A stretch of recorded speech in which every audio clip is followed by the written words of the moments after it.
করতে চান। তাইলে আপনাকে আরেকটি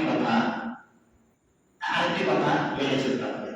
আগে নবী করিম সাল্লাল্লাহু আলাইহি ওয়াসাল্লাম বললেন, কুল্লুকুম রাইন ওয়া কুল্লুকুম মাসউলুন আন রাইয়াতিহি। তোমরা প্রত্যেককে তোমরা দায়িত্বশীল। কুল্লুকুম মাসউলুন ওয়া কুল্লুকুম মাসউলুন আন রাইয়াতিহি, প্রত্যেককে তোমাদের দায়িত্ব সম্পর্কে জিজ্ঞেস করা হবে।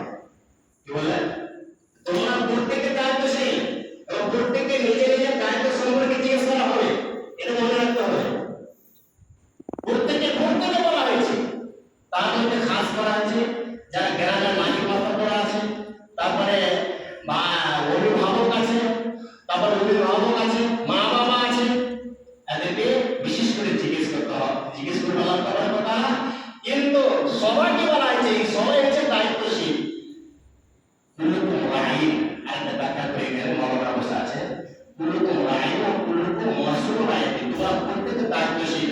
রাইন শব্দটা হচ্ছে রাইন শব্দটা হচ্ছে অর্থ হচ্ছে দায়িত্বশীল, আরেকটা অর্থ হচ্ছে কি রাখাল। আমাদেরকে কি বলা যায়? আমাদেরকে আল্লাহ নবী করিম সাল্লাল্লাহু আলাইহি ওয়াসাল্লাম কি বলেন? রাখাল বলা হয়েছে। রাখাল কাকে বলে? যে ছাগল চড়াতে যায়, যে ছাগলটা একদিন থেকে না চলে যায়। এইরকম আমাদের সন্তান সন্ততিকে আমাদেরকে রাখাল হতে হবে। এটা শেখ মুজিবুর রহমান তিনি বক্তব্যে স্পেশাল এইভাবে ব্যাখ্যা করেছিলেন যে আমাদেরকে রাখাল হতে হবে। যে আমার ছেলেটা কোথায় যাচ্ছে, কোথায় কি করছে, গোবর পরে কোথায় যাচ্ছে, এসব করে কোথায় যাচ্ছে, রাত্রে কোথায় যাচ্ছে, স্কুলে গেছে তো পড়াশোনা করছেই করে না, এইভাবে দেখাশোনা করতে হবে। এখানে আমরা করছি, তাহলে সুন্দর কথা কি হবে? সুন্দর সমাজ কিভাবে গঠন হবে?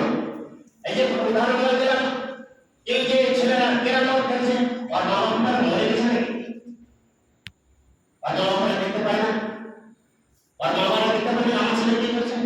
মোগল পরে তো নবী করিম সাল্লাল্লাহু আলাইহি ওয়াসাল্লাম বাচ্চাদেরকে বের হতে মানা করেছে। ওই সময় শয়তানরা ঘোরাফেরা করে, শয়তান নিজের আয়ত্তটা নিয়ে চলে আসে, ছড়িয়ে ধরবে,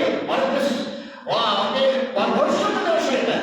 কিন্তু প্রায় ছেলেরা আপনাদের মতো হতে পারে, ছেলেরা ঘুরে বেড়াচ্ছে, এখন নামাজ পড়তেছে, আপনার ছেলেরা ঘুরে বেড়াচ্ছে, আপনার একটা নাতি আছে, আপনার পোকা আছে, আপনার পত্নী আছে, পত্নী আছে, তারা ওটা ঘুরে বেড়াচ্ছে। তাহলে আমরা কি দায়িত্ব পালন করলাম? সুন্দর সমাজ কিভাবে গঠন হবে? তো আল্লাহ সুবহানাহু ওয়া তাআলা রাখা মানে এই সবসময় লক্ষ্য রাখতে হবে যে আমার ছেলেটা কোথায় যাচ্ছে না যাচ্ছে, কি সিগারেট খাচ্ছে, কি কোথায় যাচ্ছে, কি করছে, মোবাইলে কি দেখছে, মোবাইলে সঠিকভাবে ব্যবহার করছে করে না, মোবাইলে দেখছে কি দেখছে, এগুলো দেখতে হবে। এই জিনিসগুলো দেখতে হবে, কিন্তু আমরা দেখছি এই জন্য তো আমাদের সমাজটা বেকার আছে, ভ্রষ্ট আছে, সুন্দর সমাজ গঠন হবে।